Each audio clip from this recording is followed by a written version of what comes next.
umubano we na Sadio Mane n'umubano watangiye gute n'umubano uyu munsi wadusobanurira gute nkaka na wasobanura gute aho wowe wunsobanurire kuko uwo mubano n'abandi banyamakuru ni mwebwe muwoze nitwe twawukereye se nibe mwabukereye aho ikintu ushaka kubwira rero mwishyire hamwe mushakira umugabo mumume noneho mujye mumuvuga mumuzi nicyo kintu ngusubije aho ngaho ntabwo tuziranye noneho ubyumve nubwo murahura none se ngende kukubwira ngo ubigereho inzu yagutwegeye cyane kugira ngo yuzure ibe imeze gutyo ubuyibamo iyi nzu ifite story ndende yantwaye imyaka 4 it was my dream.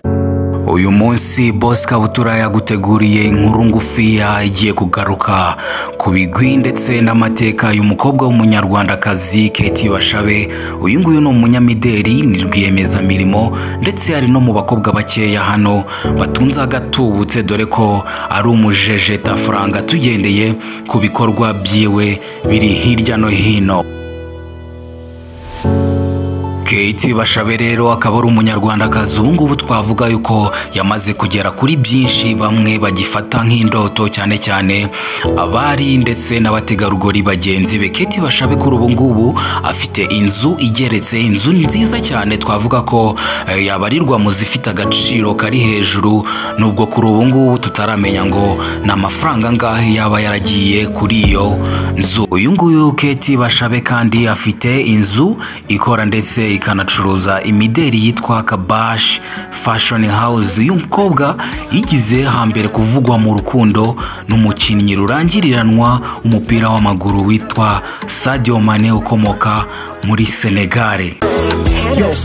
Ikindi nakubwira kuri uyu munyarwandakazi nuko ari umukobwa urangwaho indangagaciro nyarwanda, dore ko arangwa no kubaha ikinyabupfura ndetse n'imico ye igenda itangaza benshi. Umukobwa kandi akunda kugaragaza urukundo ruhanitse afite igihugu cye u Rwanda, dore ko abinyuza mu buryo agenda asura ibyiza nyaburanga bitatse u Rwanda. Urugero, akunda kujya mu maparike, akunda kujya ku mazi hirya no hino, kandi ahageze agenda agerageza kwereka abamukurikira ahageze uko hameze, uko hateye, ndetse anabashishikariza nabo kuzahasura bakirebera ibyiza bitatse u Rwanda.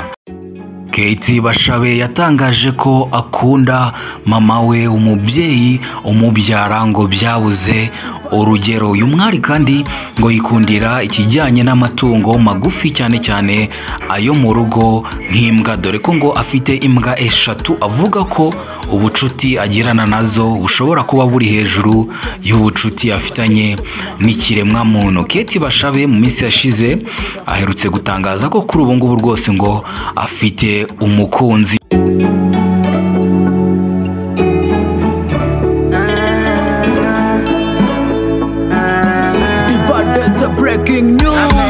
Ikirenze nakubwira kuri umunyarwandakazi nuko zimwe muri bizinesi akora abanyarwanda cyangwa se abantu batandukanye baba batazimukekeraho, wenda nk'ikijyanye n'ubuhinzi, avuga yuko kinagize uruhare runini muri bizinesi akora za buri munsi. Katie Bashabe afite umukandara w'umukara cyangwa se ibyo mwita ceinture noire mu bijyanye na karate. Ngayo nguko rero ikiganiro cyacu cyagarukaga ku bigwi ndetse n'amateka y'uyu mukobwa, nahanga tugisoreje. Ubwo ngubwo rero nizere ko abakobwa bagenzi be mwaba mubaye inspired. Stay in touch, amakuru yo arakisukiranya. Boss Kabutura, stay in touch.